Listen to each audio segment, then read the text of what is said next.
What's up mga bilog? Another day, another build ng arcade machine natin. Dahil mag-weekend, tinatapos na namin tong last order para makapag-proceed na tayo sa susunod. Kaya tara, samahan niyo ako sa day 43 ng daily vlog ko.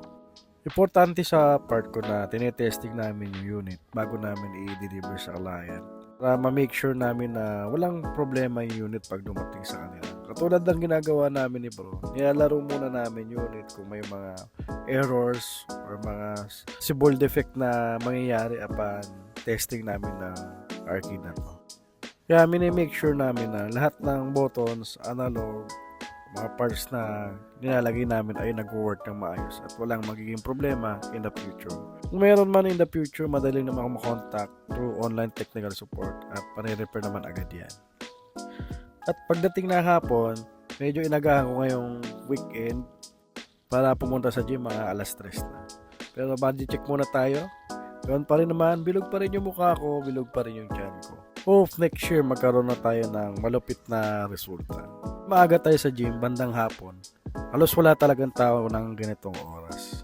Inagahan ko na rin para mabilis ako matapos at marami pa ako gagawin mamayang gabi. At another intense exercise na naman tayo for today. Alam nyo ba kung bakit ako nag-workout? Dahil halos lahat ng mga kamag-anak ko, ilang beses na ako sinasabihan na mag-workout at mag-diet. Kasi sobrang laki ko na daw at prone na ako sa sakit. Yung beses na nila sinabi sa akin yun at naiinis na talaga sila sa akin yung mga kamag-anak ko. Hindi lang naman sila nagsabi, mga ibang tao rin na nakakita sa akin. Hindi ko naman pinagkakaila yun na tama naman sila or my own good health nga naman at napakahirap magkasakit sa murang edad natin. Actually, na-realize ko na lang at nagising na lang ako sa sarili ko na paano kung magkakasakit ako, paano sila, paano yung maiiwan, paano yung mga minamahal ko sa buhay. Inaamin ko na hindi naman ako perfectong tao na kaya gawin yung isang bagay. At hindi rin ako matalino na mag-get up ko yung pinapagawa sa akin.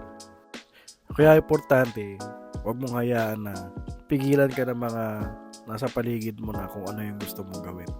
At sa lahat ng bagay, sarili lang din ang kalaban mo. Basta as long as maganda ang hangarin mo, ikakabuti ng kalusugan mo. Wala kang tinatapakan ng ibang tao at magpapabago ng buhay mo sa hinaharap. At higit sa lahat, huwag mo kalimutan manalig sa Diyos. Kahit nasaan man tayo na naroroon, nasa puso na natin siya at sa isip na nag-guide sa atin at hindi tayo pinapabayaan ng Diyos sa mundong ito. Kung ano may natatamasa mo ngayon, pagsubok lang yan. Mahirap man yan o madali, part lang yan ng pagsubok ni Jesus. Bigyan niya tayo ng halaga dito sa mundo ito para mabuhay pa ng mas matagal. Kaya tuloy ka lang sa buhay, kung ano man yan dumating, tuloy mo lang, huwag mong sukuan hanggang makuha mo yung pangarap na hinahangad mo ngayon. O siya, masyado na naman madama si Kabilog. At dito sa part na to, kakatapos lang ni Coach i-cool down tong katawan ko. Parang nagmamasa lang ng tinapay. Pero masarap sa pakiramdam after ng cool down. At dito mga kabilog, kakatapos ko lang mag-gym. At siguro hanggang dito na lang. Don't forget to follow my page para updated kayo sa videos na ilalabas ko. Alright, bye-bye!